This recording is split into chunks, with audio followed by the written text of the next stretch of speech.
Leaders don't look backward, they don't look sideways, they always look forward. ये कहना है हमारे कंट्री के one of the most respected businessman Shri Anand Mahindra ji का, जो कि मेरे इंस्पिरेशन भी है। आज हम बात करेंगे महिंद्रा एंड महिंद्रा कंपनी की, एक ऐसी कंपनी जो पिछले 5 साल में मार्केट वैल्यूएशन 5 टाइम्स हो गई, जो शेयर प्राइस 500 रुपए पर शेयर थी वो बढ़कर 2500 पर शेयर हो गई।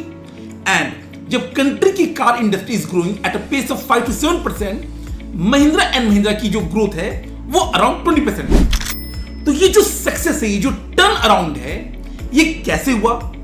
लेट मी टेल यू, ये इतना भी आसान नहीं था, क्योंकि 4 साल पहले 2020 में बाबू महिंद्रा की कंडीशन इतनी भी अच्छी नहीं थी। क्या आपको पता है, Mahindra and Mahindra group not only SUV जो हम सबको पसंद है, Scorpio, Thar, XUV 700, but at the same time they were making farm equipments in Turkey and South Korea. They were also making electric scooters in USA. And majority ये जो उनके international subsidiaries थे वो लॉस मेकिंग थे। तो अगर आप उनके फाइनेंशियल देखेंगे तो पता चलेगा कि महिंद्रा के जो कोर बिजनेसेस हैं वो तो प्रॉफिटेबल थे, बट जो ये सब्सिडियरी बिजनेस थे, स्पेशली ग्लोबल बिजनेस, वो बाबू लॉस मेकिंग थे। और ये लॉस मेकिंग एंटिटीज आपके प्रॉफिट्स को कंज्यूम कर ले रही थी। 4 साल पहले महिंद्रा जी के सामने 2 डिसीजंस हैं, एंड उन्होंने एक बहुत ही करेजियस डिसीजन लिया that from now onwards they will exit those industries जहां पे उनको प्रॉफिट नहीं हो रहा है, and they will continue to invest in those industries जहां पर प्रॉफिटेबिलिटी है। मैंने थोड़ा सा स्टडी किया जो मैं आपके साथ शेयर करना चाहता हूं, एंड इससे बहुत सारी learning as a CA student भी हमें मिलेगी।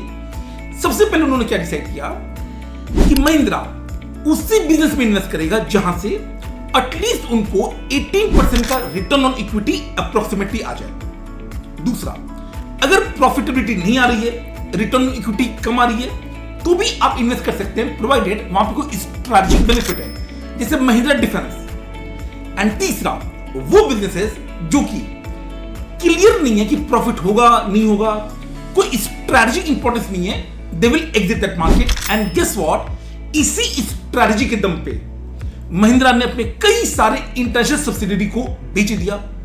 कनाडा में उन्होंने अपने सब्सिडियरी था बंद कर दिया, साउथ कोरिया के सैंगयोंग काफी फेमस बेच दिया, टर्की में, यूएस में, ये सारे के सारे जो लॉस में एंटिटीज थे they exited and they refocused their efforts and the resources in developing some of the best products, case in point being XUV 700, Thar, and जो growth हुआ that has been phenomenal।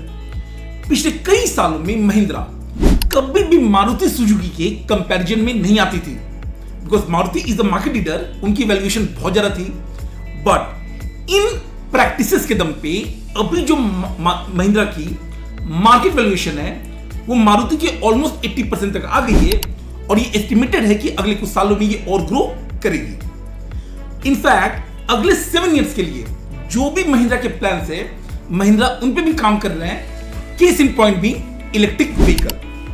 So the crux of the matter is कि हर businessman वो कितना भी बड़ा क्यों ना हो, even they take a step back when the things do not go their way. तो ये बहुत जरूरी है कि आप भी अपने बिजनेस को, अपनी जिंदगी को हमेशा इवेल्युएट करें, कहां पे हमें ज्यादा फोकस डालना है, कौन से हमारे प्रायोरिटीज हैं वो डिसाइड करें, और जहां हमें लगता है कि जो हमारे लायक नहीं है या जहां पे हमें कुछ क्लैरिटी नहीं मिल रही है, वहां से हम एग्जिट ले सकते हैं, जस्ट लाइक अ टाइगर जो before jumping takes a step back. ये केस स्टडी होप आपको पसंद आई होगी।